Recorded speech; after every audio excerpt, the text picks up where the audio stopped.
If there's one thing I like about fan videos, it's the customs.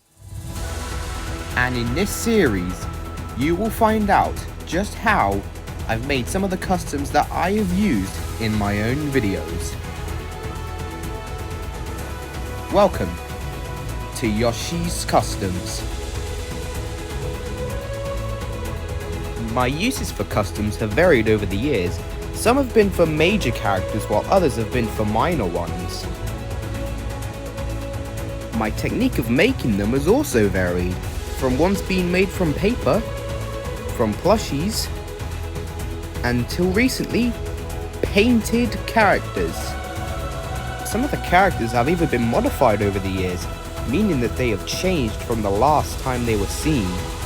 This is true for many of the characters you've once seen. This series will go over most of the big name characters that I use, but I'll also go over some minor ones which I use every now and again. This series is of every kind, so nothing will be left out. Today's episode will focus on my custom Todd Marcus, built out of a Lightning McQueen. Let's start with a history lesson. Todd Marcus is a car I've wanted for a really long time, but not for the reasons you think. Most people remember him for his top scene with Claude Scrubs, and yeah, that was kind of a big motivation for me getting him, but it wasn't my main motivation.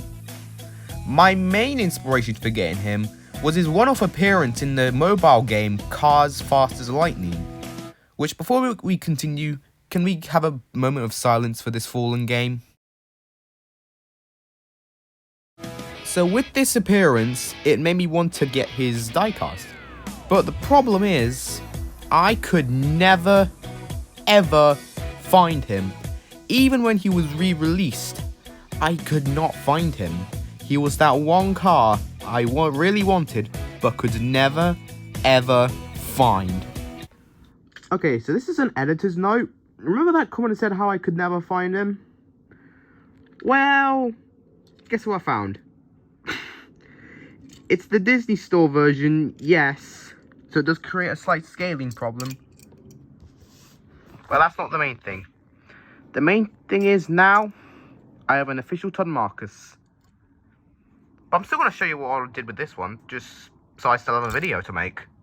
The Todd Marcus dream was just a dream until I eventually found a video.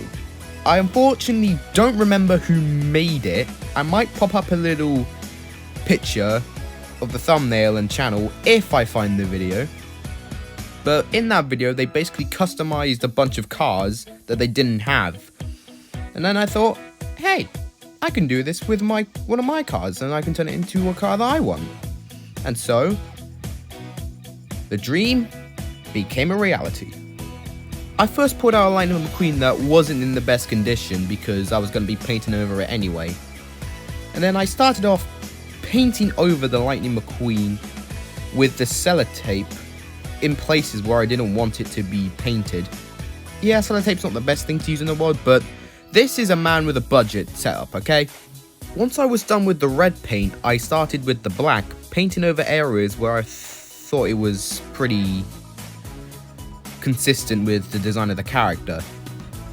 Afterwards, I started putting down the letters and the numbers.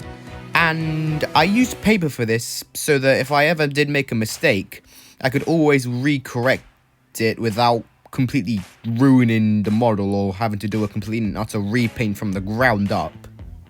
The last thing I need to do was add the nose style on the front and back, and the custom was finished. Now, the Todd Marcus dream was real. I finally had a version of the car that I had always wanted. Even though it wasn't an official one, and it would take a little while before I got an official one, it was nice to know that I got the custom ready, and the ground was laid. I hope you've enjoyed this first episode of Yoshi's Customs. Next time, we'll be taking a look at my black and modified Trapmaster 2 Jameses. Until then, have a good one.